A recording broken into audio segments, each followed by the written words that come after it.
je vous invite à vous installer confortablement et à venir regarder à l'intérieur de vos paupières, comme si, à la manière d'un écran, la lumière qui les traverse venait attirer votre regard.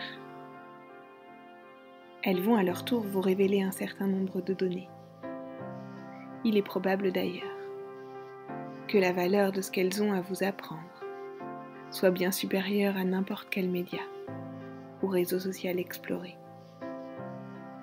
Alors peut-être me direz-vous que vous n'avez aucun intérêt à couper votre portable, parce qu'il vous permet de rester connecté. Mais s'il se reliait à l'extérieur, ce n'était ni plus ni moins qu'un moyen de se déconnecter de l'intérieur. Et si finalement cette partie de vous qui vous a encouragé à venir écouter cette séance n'était pas d'accord avec cette autre partie qui vous souffle de continuer comme avant. Et puis, peu importe après tout, qui a raison ou qui a tort, ce qui compte, c'est que vous vous accordiez cet instant présentement. Et maintenant que tout a commencé, que le travail est activé, il est possible que vous choisissiez de continuer à laisser danser vos pensées sur cette idée de dépendance qui n'a rien à voir avec l'état de transe concomitant à cette séance. S'il est vrai que l'addiction ne se résume pas à l'utilisation de produits psychoactifs, mais qu'elle englobe aussi diverses dépendances sans substance, qu'en est-il d'un comportement répétitif, impératif et intrusif? L'addiction est par nature envahissante, avec des conséquences importantes. Mais si je vous parle de tout ça, c'est bien parce qu'aujourd'hui, vous avez fait le choix de vous détacher de cet objet brillant, scintillant, voire hypnotisant, dont vous étiez devenu la marionnette. Maintenant ou dans quelques instants, impossible pour moi de prédire à quel moment votre mental décidera de lâcher. Bien sûr, je ne sais pas non plus si vous allez apprécier et si le son de nos voix vous accompagnera profondément à l'intérieur de vous, ou s'il vous amènera plutôt à monter à l'étage supérieur, celui à partir duquel on finit par redescendre à la recherche de nous-mêmes. Impossible pour moi non plus de savoir si vous allez chercher à vous identifier aux histoires que nous allons vous raconter. Mais il est probable qu'à un moment, vous vous sentiez ailleurs que dans la réalité. Et si finalement j'arrêtais de trop en dire, pour laisser place au ballet de nos mots, aux mises en scène d'instants de vie, qui telles des rondes endiablées, n'auront de direction que celle que vous choisirez de leur donner. J'aimerais commencer par vous raconter l'histoire de Dorine, cette jeune femme pour le moins ordinaire, qui vivait dans une petite ville qui n'avait rien d'extraordinaire, et qui passait son temps à rêver de quelque chose d'inhabituel, d'un événement exceptionnel. Ne m'en demandez pas plus. Elle-même ne réussissait pas à mettre le doigt dessus. Ce qu'elle avait toujours su par contre, c'est que cette vie sans piment n'avait qu'à chaque instant le don de la décevoir, de la mener vers le désespoir. Alors chaque soir, après une journée de déboire, elle choisissait de flâner dans la ruelle commerçante qui la menait jusque chez elle. 1, 2, 3, peu importait le nombre d'articles finalement. Il était juste inconcevable pour elle de rentrer les mains vides. Pourtant, chaque lendemain matin, elle s'interrogeait sur son choix, l'utilité et la légitimité de telle ou telle dépense. Son appartement débordait littéralement. Pas facile d'accumuler des montagnes de vêtements dans un si petit logement. Alors régulièrement, l'obligation de faire du tri et l'impression de passer trop de temps ainsi. Figurez-vous que c'est justement lors d'une journée de rangement, qu'en retombant sur cette poupée précieusement gardée, elle se rappelait de ses cadeaux, offerts par son père, chaque fois qu'il rentrait de voyage d'affaires. Elle aurait tellement aimé jouer avec lui, mais il n'avait pas le temps pour ça. Alors, comme pour excuser chacune de ses absences, il achetait son silence. Je ne sais pas si c'est la découverte de cette triste réalité, ou si c'est parce qu'elle a appris à s'aimer autrement. Mais ce que je sais, c'est que depuis, Dorine, chaque soir, préfère passer par le square. Et si trop souvent, on passait le plus clair de notre temps à vouloir avoir plutôt qu'à être? Et si nous nous laissions bercer par l'illusion de l'inversion de ces deux auxiliaires? Si en réalité, peu importe le nombre de likes, d'abonnés, d'épisodes ou de podcasts écoutés ou regardés, cela nous ramenait inévitablement à nous déconnecter du réel. Et si cette frustration ressentie de ne jamais avoir assez de temps n'était qu'un excellent moyen de nous encourager à être maintenant. À l'aube de cette société qui se veut en plein détachement du matériel, ne sommes-nous pas en train de basculer vers la possession d'éléments irréels? Il suffirait pourtant d'un jour comme aujourd'hui, d'une musique amenée pour nous bercer, pour choisir de mettre fin à l'accumulation quelle qu'elle soit. Cela me fait penser à cette femme, Louise, une ancienne comptable qui s'était reconvertie dans le Reiki. Un changement radical que beaucoup de proches d'ailleurs n'avaient pas compris. Louise en avait eu assez de cette vie bien rangée, de cette sécurité qui en revanche la gardait prisonnière de tous ses démons du passé et qui ne la laissait pas s'épanouir dans ce qu'elle désirait être vraiment.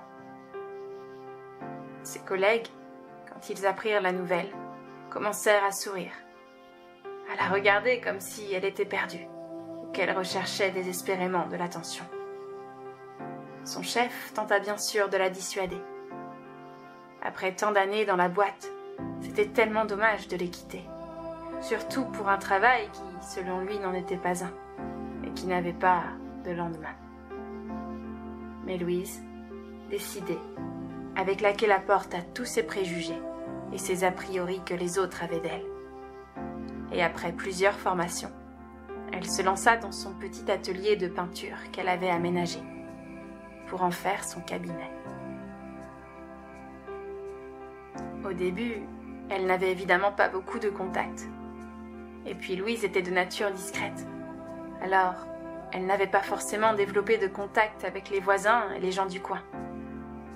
Elle n'était pas de cette ville, et même si ça faisait déjà 3 ans qu'elle vivait là, elle ne s'était pas vraiment fait de vrais amis ici, dans cette ville qu'elle trouvait si froide, la ville de Nancy. Mais pour en revenir à son nouveau job, Louise se sentait pourtant légitime pour pratiquer le Reiki. Elle avait déjà essayé avec sa mamie, et elle se rappelait encore, celle-ci lui dire qu'elle pourrait aider de nombreuses personnes par l'intermédiaire de ses mains ou de l'intention portée par sa propre pensée. Mais Louise commençait à douter de son choix d'avoir tout abandonné pour tout recommencer, parce que les clients n'arrivaient pas et qu'on arrivait bientôt en fin de mois. Cela faisait maintenant 6 mois qu'elle avait démissionné et elle n'avait presque plus d'argent de côté. On lui avait dit que sur les réseaux, ça pourrait très vite décoller et qu'elle pourrait faire des séances à distance. Louise avait déjà 50 ans. Elle n'avait jamais vraiment utilisé les réseaux sociaux. Elle trouvait que c'était de la perte de temps et que le monde réel était plus important. Oui, mais voilà que la peur du manque la rattrapait et qu'à force de parler simplement chaque jour d'anecdotes ou de remises en question sur sa vie, en publiant un bout d'elle sur Instagram, elle s'était alors prise au jeu de publier chaque jour, en voyant que cela influait sur sa clientèle. Et puis, pour être honnête, cela lui donnait un certain sentiment de bien-être, parce qu'elle se sentait enfin reconnue pour ce qu'elle faisait. Jusqu'ici, dans la vie réelle, elle n'avait essuyé que des critiques sur la nouvelle vie qu'elle avait choisie. Cela faisait du bien de sentir de la reconnaissance d'autrui. Alors chaque jour, Louise se connectait un peu plus, face à l'algorithme qui peu à peu l'obligeait presque à publier à des heures clés. Elle était maintenant connectée, pour ainsi dire, toute la journée. Elle gardait son portable avec elle pour manger. Et quand elle allait, comme chaque jour dans la nature, se balader, elle gardait dans sa poche son portable, avec les notifications activées, pour si un client avait besoin d'une séance. Elle ne voulait rien louper, elle voulait tellement pouvoir être aimée aux yeux de cette nouvelle communauté virtuelle, elle qui s'était toujours sentie rejetée dans la vie réelle. Il faut dire que, depuis toute petite, Louise n'avait pas beaucoup pu exprimer ses souhaits et parler de ses rêves. Parce que pour son père, rêver, c'était une perte de temps. Il fallait se concentrer pour être rentable, parce que le temps, c'était de l'argent, et que l'argent ne tombait pas du ciel. Et Louise avait grandi, avec ses vieux schémas préconçus, enfouis dans le fin fond de son inconscient. Elle était pourtant persuadée qu'elle s'était libérée des peurs que son père lui avait transmises. Mais en fait, ce n'était pas aussi simple, en situation de crise. Son père l'avait tellement rejetée, l'avait fait sentir tellement invisible qu'elle avait presque fini par le croire. Mais là, en vue de tous ses likes et de ses commentaires, et de ses messages de remerciement ou de demande de séance, Louise trouvait enfin le réconfort qui lui avait tant manqué. Et elle le recherchait de plus en plus, à travers ses posts. Les réseaux sociaux étaient devenus son propre refuge. Elle avait remplacé sa promenade matinale par des séances photos d'elle-même ou de son cabinet, pour ensuite les poster et en parler publiquement. Elle recherchait la photo parfaite, mes mots parfaits. Elle voulait que ses écrits soient lus, que son visage montre bien qu'elle était apaisée, souriante, qu'elle était heureuse.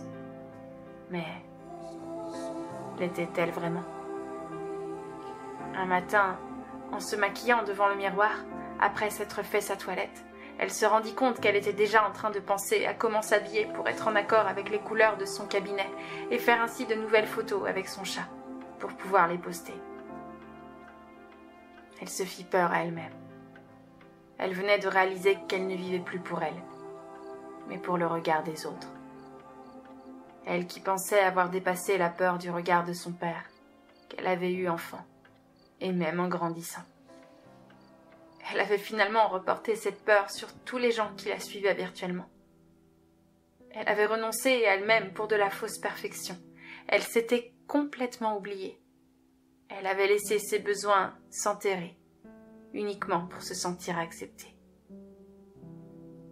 Et en se regardant dans ce miroir, une larme coula sur sa joue. Elle était si fatiguée de tout ce surplus de pensées, de cette vie qui ne lui ressemblait plus. Les balades en forêt lui manquaient, le ronronnement de son chat sur son lit quand elle lisait, regarder le ciel, écouter de la musique sans penser à rien d'autre, vivre l'instant présent. Louise pleurait parce qu'elle était en train de passer à côté de sa vie. Mais cette prise de conscience fut si forte, si intense, qu'à partir de ce jour-là, sa vie changea. Elle n'arrêta pas pour autant les réseaux. Après tout, cela faisait partie de la communication de son activité pour se faire connaître. Mais elle avait arrêté d'y passer un temps fou. Elle avait décidé d'accorder son temps, non pas à un écran, mais au vivant, et de s'aimer elle-même pour de bon. Et tant pis si les autres ne validaient pas ses posts ou ses ressentis. L'important, c'était d'être en accord avec elle-même, d'être en accord avec sa vie. Et c'est ce que je vous propose aujourd'hui. De vous reconnecter à votre vie, de retrouver vos priorités, pour que les écrans, les réseaux sociaux et tout ce qui nous aspire chaque jour un peu plus dans ce monde virtuel prennent un autre sens pour votre inconscient. Votre inconscient sait que vous avez d'autres priorités, plus importantes dans cette vie, que d'avoir le nez sur un écran toute la journée. La vie réelle vous attend. Alors à partir d'aujourd'hui, votre inconscient a entendu les messages cachés, glissés dans les histoires que nous vous avons racontées. Et il peut se rappeler que le vivant vous attend, que vous pouvez vous reconnecter chaque jour à l'instant présent, en le vivant plutôt qu'en le postant ou en le partageant sur un écran. Bien sûr que les réseaux ont leurs avantages de pouvoir amener tant de partage, mais il n'en reste pas moins un outil virtuel. Votre inconscient sait que la vraie vie se passe dans le monde réel. Alors à partir de maintenant, vous allez pouvoir ressentir que vous vous reconnectez de plus en plus à ce monde vivant. Vous ressentez les bienfaits de vous reconnecter à la nature, au monde qui vous entoure. Vous ressentez les bienfaits de vous respecter, de respecter vos yeux et votre cerveau, de laisser le portable et les écrans quelques heures pour prioriser votre vie sur l'instant présent que vous êtes en train de vivre.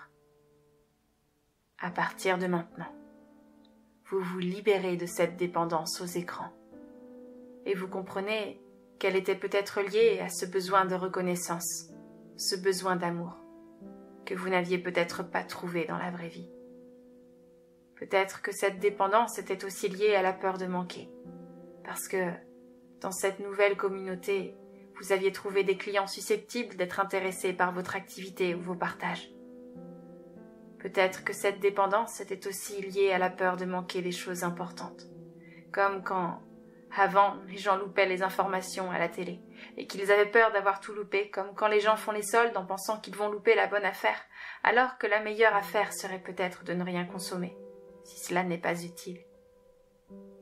La vitrine des réseaux peut être très alléchante, et peut laisser croire que si nous ne nous connectons pas à elle régulièrement, nous n'aurons pas l'information importante que les autres ont partagée, et que nous serons peut-être susceptibles d'être rejetés, ou mis à part par notre communauté, puisque nous serons devenus ignorants face aux images et aux posts qui auront défilé, pendant que nous ne serons plus connectés sur nos écrans. Mais quel est l'intérêt d'être informés de nouvelles, de partages, de gens qui, comme vous et moi, postent leur vie, au lieu de la vivre vraiment? Vous souhaitez vivre votre vie sur un écran sans vraiment profiter de ce qu'il s'offre à vous réellement? Nous sommes tous à un moment donné tombés dans le panneau. Il est temps d'ouvrir les yeux. La vraie vie n'est pas sur un écran, mais l'écran de nos vies se joue maintenant, au moment présent. À nous de vivre notre vie, et si nous souhaitons être là dans chaque étape de notre vie, pour nous-mêmes, pour nos enfants et pour les générations à venir, il est temps de nous reconnecter au vivant, à l'ici et maintenant. Et je laisse le temps à votre inconscient d'enregistrer les mots qui lui sont nécessaires, pour pouvoir infuser les messages au fur et à mesure des heures qui suivent. Et vous pouvez sentir cette reconnexion à la vie, à l'essentiel.